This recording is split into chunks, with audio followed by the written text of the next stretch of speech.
नमस्ते। देश विदेशमा छरेर बस्नुहुने नेपाल देशलाई माया गर्नुहुने सम्पूर्ण मित्रजनहरूमा म हरिकलको नमस्ते। र अहिले देश एकदमै भयावह बाढीले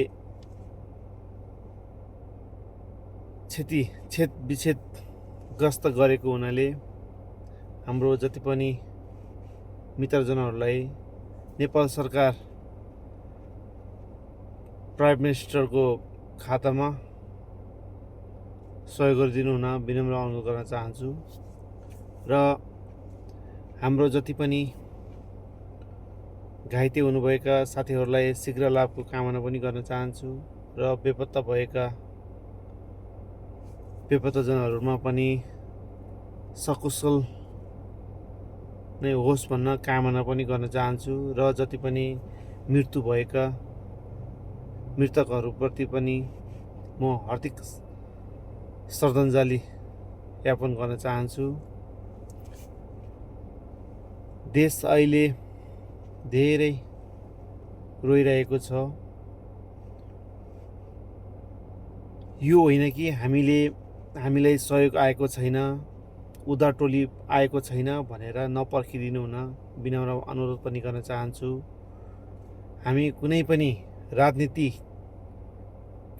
प्रति नलागिकन र राजनीतिको झोला बोकेर राजनीतिको लुगा लाएर आउने व्यक्तिहरूप्रति हामी एकदमै सक्षम हुन जरुरी छ।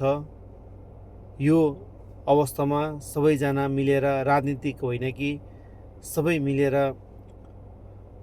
एउटा नेपाली भावना बोकेर सहयोग गरिदिनु न विनम्र अनुरोध गर्न चाहन्छु। देशलाई अहिले हाल सहयोग चाहिएको छ। तपाईहरू नेपाल सरकारले केही गरेको छैन, नेपाल सरकारको नै मुख हेरेर बस्नु हुन्न। नेपाल सरकारले जति सक्दो सहयोग गरिरहनु भएको छ आफ्नो ठाउँबाट। र हजुरहरू पनि यसरी नै सहयोग गरिदिनु हुन विनम्र अनुरोध गर्न चाहन्छु।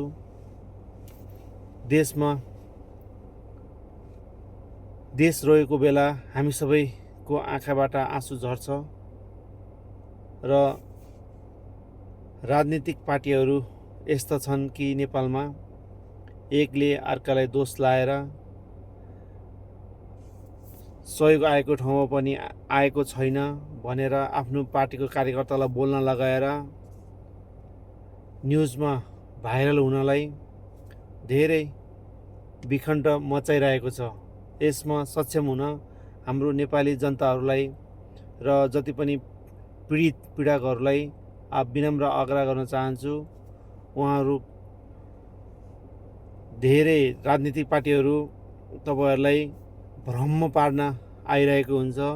यति बेला तपाईँहरूले राजनीतिलाई होइन कि आफू सक्छौ भने सहयोग गरेर अगाडि बढिदिनु हुन विनम्र अनुरोध गर्न चाहन्छु। र यति भन्दै म यहाँहरूको माझ